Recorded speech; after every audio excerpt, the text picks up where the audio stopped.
Welcome to our Netiquette tutorial for video conferences.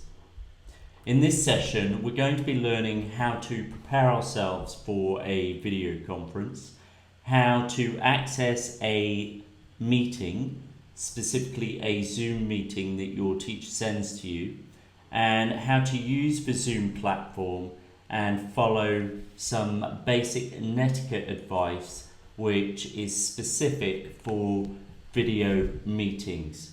So you're all already aware of this idea of netiquette, which is how we behave and communicate online appropriately and responsibly.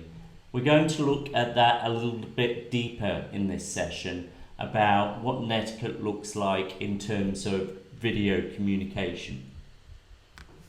So the first thing to do before you even start with a video conference is to make sure you're dressed appropriately. So make sure you're not wearing your pajamas and you're wearing comfortable clothes, but that you're also presentable. Okay? The second thing to make sure of is that you haven't got anything distracting going on in your background. So find a quiet space in your home where you can concentrate on the video meeting, but also make sure that you don't, for example, have a television or something that might distract the other students and teacher in your Zoom session.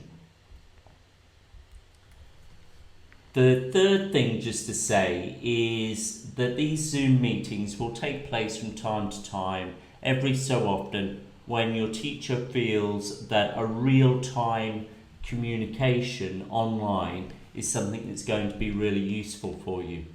Now, you can make the most of this time by making sure just to jot down some questions beforehand that you would like to ask of your teacher during that session while everyone's there, because then that's a way of really making the most of that online classroom environment in real time, and you won't forget anything during the meeting because you've got it written down right in front of you. When the teacher sends you a link to the meeting, that link can be sent either to your Google Classroom or to your Gmail.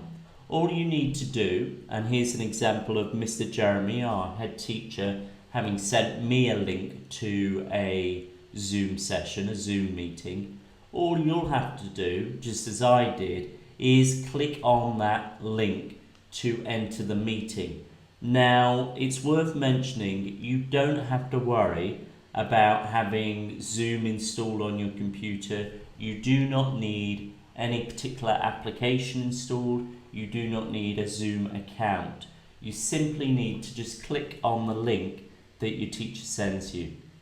When you click on that link, something like this will appear where a question says openzoom.us. So just click openzoom.us.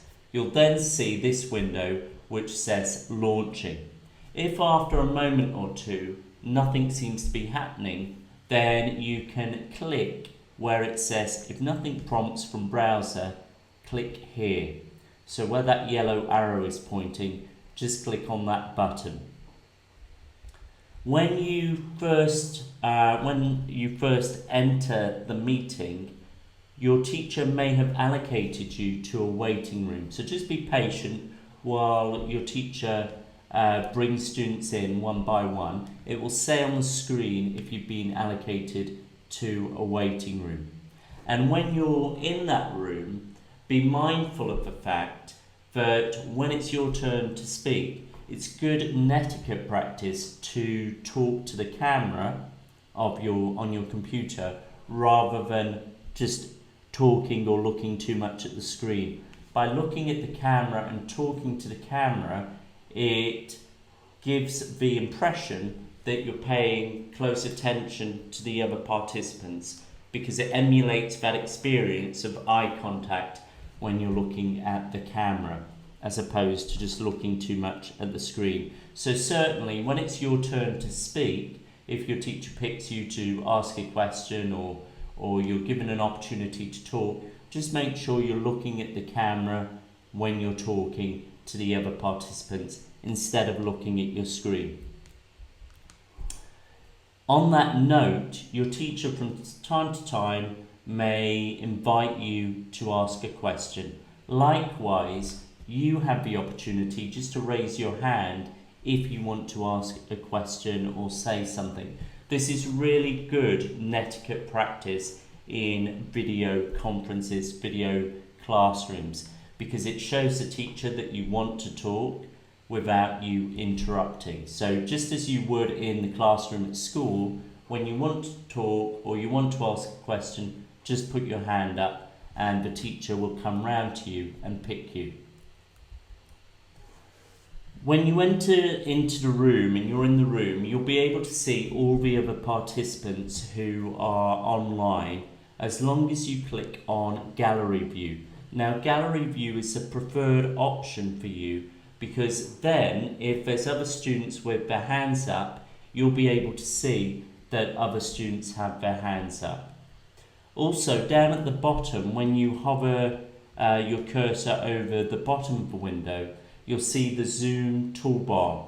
Now, on that Zoom toolbar, there's some important functions that we need to look at. So we've got, for example, the mute button, the stop video button, the chat button, the leave meeting button. So on the bottom right, you can leave the meeting at any point just by clicking on that button, leave meeting. One of the most important, in terms of netiquette, one of the most important functions is actually the mute button. Now, your teacher may automatically just put you all in mute. If your teacher does not put you in mute, it's good netiquette practice to put yourself in mute mode when other participants, other students are talking or when your teacher is talking. And that's because when you're unmuted, there can be lots of background noise going on in your home or your bedroom or wherever you happen to be, or outside. There can be lots of background noises, and those background noises can be very distracting and make it more difficult for other students to hear what's being said by the person who's speaking if you are on unmute. So just remember to put yourself in mute mode when you're not talking, and obviously you can unmute yourself or your teacher can unmute you when it's your turn to talk. The other function we have in Zoom and other video platforms is we have a chat function. Now this is where you can type in messages. So again, if your teacher has enabled the chat function, then you may find that you're able to write a message to other participants or the whole group, everyone in the group. If you write messages, please remember to make sure to, first of all, obviously be kind. That's very basic netiquette, but also to make sure that you're only using appropriate vocabulary and you're not writing lots and lots of messages. You're not doing what's called spamming. Just write a message that helps contribute to the group discussion if it's appropriate to do so by using that chat function. So in summary, remember, first of all, always dress appropriately before the video session begins, and make sure you're in a part of your house or home which is quiet and has a plain and simple background behind you that's not too distracting. Remember just to make sure you jot down any questions of anything that you'd like to know, so you're fully making the most of that Zoom session. And obviously just talk to the camera when it's your turn to talk, rather than talk to the screen. Talk to the camera, so it makes the other participants, the other students and teacher feel like you're more involved. And finally, remember, just take turns to speak by putting yourself on mute or making sure that mute button is on when you're not talking, and raise your hand when you would like to make a contribution or answer a question. I hope that session's been helpful for you. Thank you.